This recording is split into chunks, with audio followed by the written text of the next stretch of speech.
Uta here with a nasturtium seedling, which I will plant out in my garden. And then I will reseed the pot with the forgotten snapdragon seeds. I don't know how that happened. I always grow snapdragons.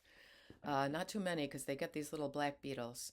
So I want to talk a little bit more, just briefly, about the conflicts of interest that the affirming therapists in the gender world have. They have these conflicts of interest. Very, very, very deep, very basic. And just the fact that it's off on its own little uh, path.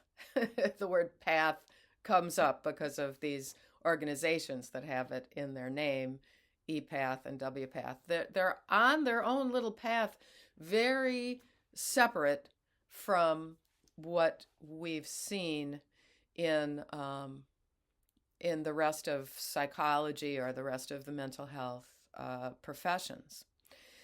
So, what I'm thinking about is this Starbucks scene that has gone viral, where a young man in Hampshire, England, an employee, and but he apparently ideates that he's female, and how how anybody is supposed to know this.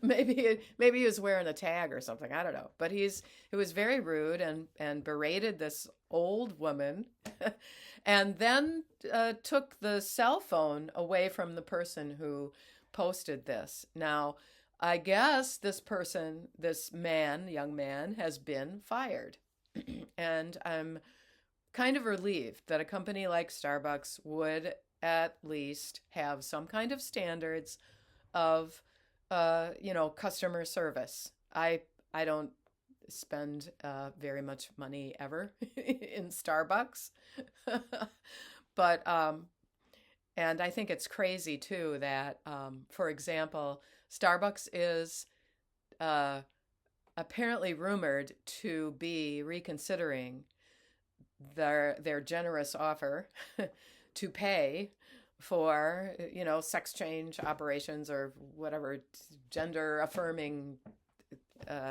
It's ridiculous, all these euphemisms. um, so Starbucks is thinking about rescinding the coverage, um, because it's probably incredibly expensive, and their premiums for their health insurance for their employees is skyrocketing, I would assume. Uh, so the rumor is that then their cross sex ideating employees are trying to rush their surgeries while it's still covered. So that's a real big conflict of interest. If someone, uh, like a therapist and a surgeon, are participating in a rush to do this while it's covered, um, that really presents a very strong conflict. And I was just thinking and wondering, gee, I wonder if this young man who is now fired from his job at Starbucks, I wonder if he goes to a therapist.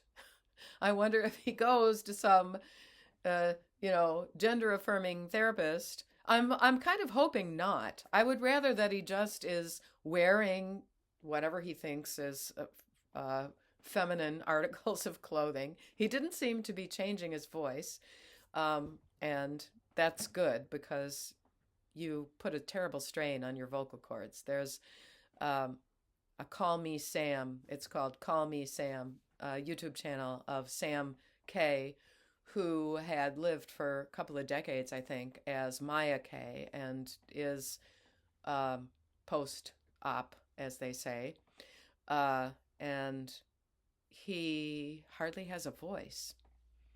Um, and he's detransitioned, obviously, going back to the name Sam. So uh, the conflicts of interest involving the fact that the therapists are telling their patients that if they do this path set out by WPATH, the World Professional Association of Transgender Health, or EPATH, the European Professional Association of Transgender Health, which actually are not professional associations, they are lobbying groups.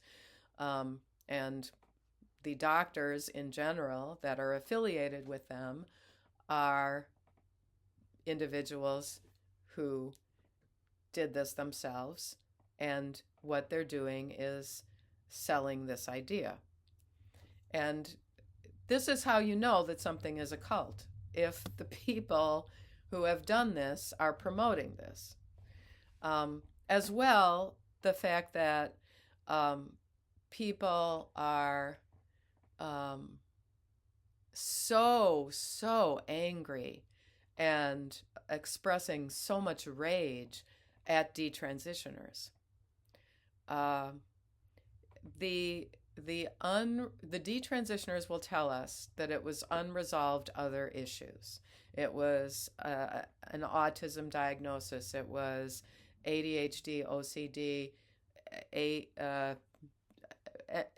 any number of other mental health problems. And what I learned from Eliza Mondegreen's reporting on the meeting in Ireland of this European Professional Association of Transgender Health, the cult doctors, what she reported is that they've decided they need to change the gender dysphoria name to gender incongruence, because it helps them when they're finally doing some follow-up. They're finding that the people who went through all the hormones and the path, the surgeries, etc., are now saying, "Oh, I'm non-binary," or they're detransitioning, and it's very, very sketchy about how they're saying that people are lost to follow-up, because I think that if they're finding a different name and the individual went back to their birth name, went back to a name of their actual sex, I think that they're saying they're lost to follow-up. And it's just too sketchy. Too sketchy. Too much pharma money. Too sketchy. Got to get out there and plant those seedlings. See you next